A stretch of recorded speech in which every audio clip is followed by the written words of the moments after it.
बहुत समय पहले की बात है। एक छोटे से गांव में राहुल नाम का एक गरीब लड़का रहता था। बस उसके माता पिता नहीं थे। वह मेहनत करके लोगों के खेतों में काम करता और जो थोड़ा बहुत मिलता उसी में खुश रहता था। राहुल बहुत ईमानदार और दयालु था। अगर किसी के पास खाना न हो तो वह अपना खाना भी बांट देता था। एक दिन राहुल सेठ के घर गया और काम के बारे में बोला। राहुल ने कहा, सेठ जी, आज मैं पश्चिम वाले खेत का काम निपटा लेता हूँ। कल दक्षिण वाले खेत का काम कर दूंगा। ठीक है राहुल, जाओ और काम निपटा दो। इसके बाद राहुल वहां से चल पड़ा। चलते चलते वह खेत पर पहुंच गया। उसने सुबह से लेकर शाम तक मेहनत से खेत का सारा काम पूरा किया।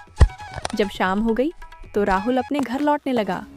राहुल के घर जाने का रास्ता जंगल से होकर जाता था, इसलिए उसे जंगल के रास्ते से ही आना पड़ा।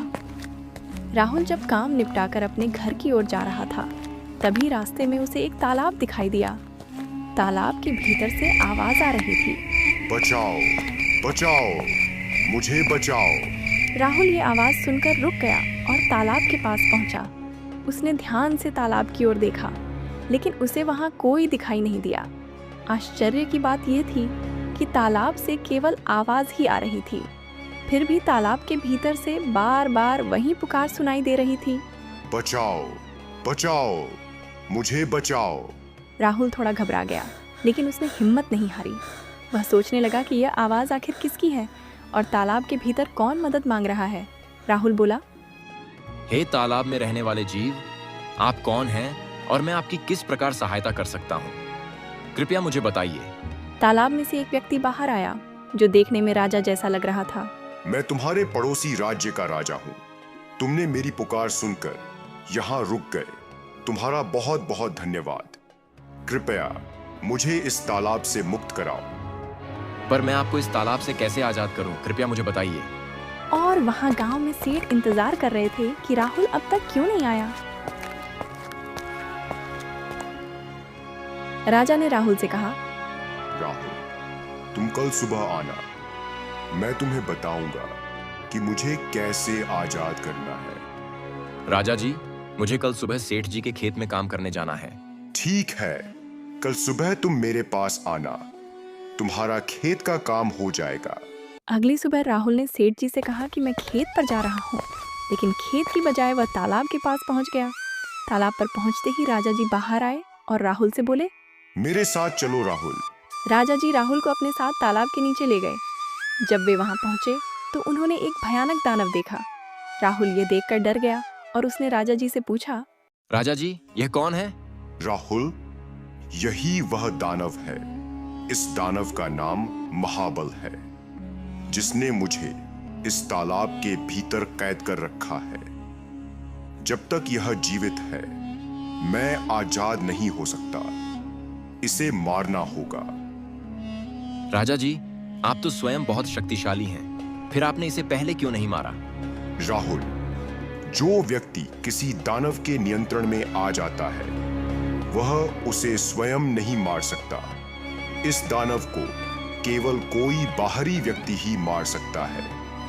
इसलिए तुम्हें ही इसे मारना होगा, तभी मैं मुक्त हो पाऊंगा। ठीक है राजा जी, लेकिन मैं इसे मारूंगा कैसे? तब राजा जी ने अपने जादू से एक दिव्य त्रिशूल प्रकट किया और राहुल को देते हुए कहा, राहुल, इसी त्रिशूल से इस राक्षस का वध करो। जब दानव ने यह सब देखा तो वह जोर से हंसते हुए बोला, राजा, तू यह किससे लेकर आया है? तूने बहुत बड़ी गलती कर दी है। अब तुम दोनों मेरे हाथों मारे जाओगे। महाबल, मैं तुम्हें नहीं छोड़ूंगा। आज मैं तुम्हें जान से मार दूंगा। महाबल जमीन पर बैठकर कुछ मंत्र पढ़ने लगा। जैसे ही उसके मंत्र पूरे हुए, वह एक अलग ही जगह पहुंच गया। उसके बाद उसने कहा, आओ लड़ते हैं। फिर राहुल और महाबल के बीच भयंकर युद्ध हुआ। इसके बाद राहुल और दानव के बीच भयानक युद्ध हुआ। दोनों के बीच जोरदार लड़ाई चली। अंततः राहुल ने साहस और बुद्धि से काम लेते हुए त्रिशूल से दानव पर वार किया। दानव जमीन पर गिर पड़ा और उसकी मृत्यु हो गई। दानव के मरते ही राजा जी अपने असली रूप में आ गए। उन पर जो बंधन लगाए गए थे वे सभी हट गए। राजा जी बोले, राहुल, आज तुमने न केवल मुझे मुक्त किया है, बल्कि यह भी साबित कर दिया है कि सच्चा साहस और निस्वार्थता सबसे बड़ी शक्ति होती है। राजा जी, यह मेरा धर्म था कि मैं आपके काम आया। राजा जी यह सुनकर अत्यंत प्रसन्न हुए और उन्होंने राहुल को बहुत सारा धन दिया तथा कहा, राहुल, जाओ और अपना जीवन सुख समृद्धि के साथ जियो। तुमने मुझे कैद के जीवन से मुक्त कराया है, इसके लिए मैं तुम्हारा सदा आभारी रहूंगा। इसके बाद राजा जी अपने राज्य की ओर चले गए और राहुल अपने गांव की दिशा में प्रसन्न मन से निकल पड़ा। राहुल अपने गांव की ओर निकल पड़ा। राजा जी ने उसे जो इनाम दिया था उसे लेकर वह सेठ जी के पास पहुंचा। सेठ जी ने राहुल से पूछा, ये क्या है? तब राहुल ने पूरी कहानी सेठ जी को सुना दी। ये सब सुनकर सेठ जी के मन में लालच आ गया। सेठ जी ने राहुल से कहा, राहुल, अगर तुम इतना सारा धन एक साथ लेकर गांव जाओगे तो गांव वाले तुम पर शक करेंगे। बेहतर होगा कि तुम यह धन मेरे पास ही रख दो। सेठ जी ने आगे कहा, मैं तुम्हें यह धन थोड़ा थोड़ा करके देता रहूंगा, जिससे गांव वालों को कोई शक नहीं होगा। वे यही समझेंगे कि तुम सेठ जी के यहाँ काम करते हो। राहुल ने सेठ जी की बात मान ली और अपने घर चला गया।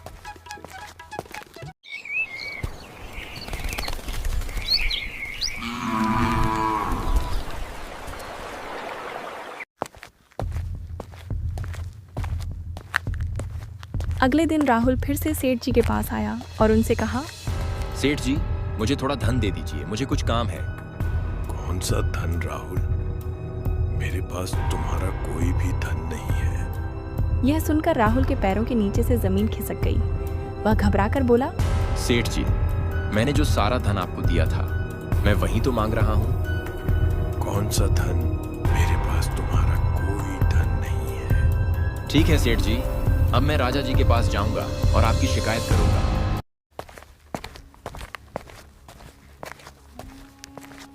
राहुल इंसाफ मांगने राजा जी के महल पहुंचा। महल पहुंचने के बाद राहुल ने राजा जी को सारी बातें बता दी। उसने कहा, महाराज, सेठ जी ने मेरे साथ गलत किया है।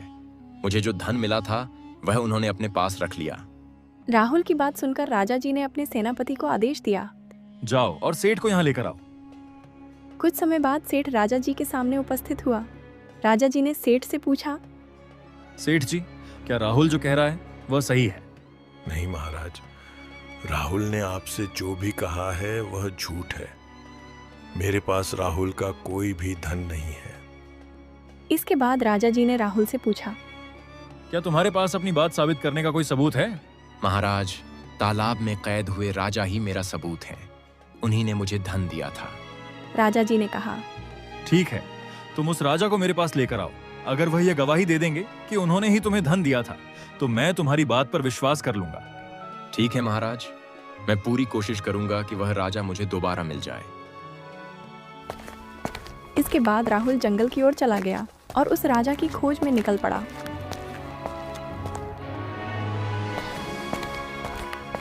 राहुल चलते चलते जंगल के भीतर और अधिक अंदर तक पहुंच गया। काफी थक जाने के कारण वह एक स्थान पर बैठ गया। उसी समय वहां से एक बूढ़ी दादी गुजर रही थी। दादी ने राहुल को बैठे हुए देखा और उससे पूछा, बेटा क्या हुआ?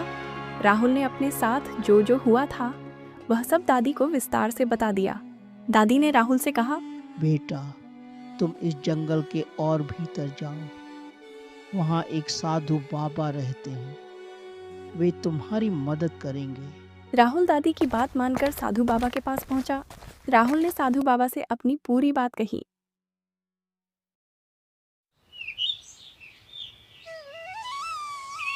अगली सुबह राहुल महाराज के महल पहुंचा। महल में सभी उपस्थित थे। महाराज ने पूछा, राहुल, तुम्हारे साथ वह राजा कहाँ है? महाराज, कृपया कुछ क्षण प्रतीक्षा कीजिए, वे अभी आते ही होंगे। इतने में ही जादुई राजा वहां प्रकट हो गए। महाराज, यही वह जादुई राजा हैं जिन्होंने मुझे धन दिया था। क्या राहुल जो कह रहा है वह सत्य है? जादुई राजा ने उत्तर दिया, हाँ महाराज, यह सत्य है। राहुल ने मुझे जादुई तालाब से मुक्त कराया था, इसलिए मैंने उसे धन दिया। ये बात सुनकर महाराज ने सेनापति से कहा, सेठ जी को तुरंत कारागार में डाल दिया जाए। इस प्रकार राहुल ने अपनी बेगुनाही के सभी प्रमाण सबके सामने प्रस्तुत कर दिए। यहीं पर यह कहानी समाप्त होती है। इस कहानी से हमें यह सीख मिलती है कि हमेशा सत्य के मार्ग पर चलना चाहिए। सत्य के मार्ग पर चलने वाले को कोई हरा नहीं सकता। भले ही सफलता मिलने में समय लगे, लेकिन जो व्यक्ति ईमानदारी और सच्चाई के रास्ते पर डटा रहता है वह अंततः अवश्य सफल होता है। ये कहानी आपको कैसी लगी? कृपया टिप्पणी में बताइए तथा इसे पसंद करें, साझा करें और चैनल को अवश्य सब्सक्राइब करें।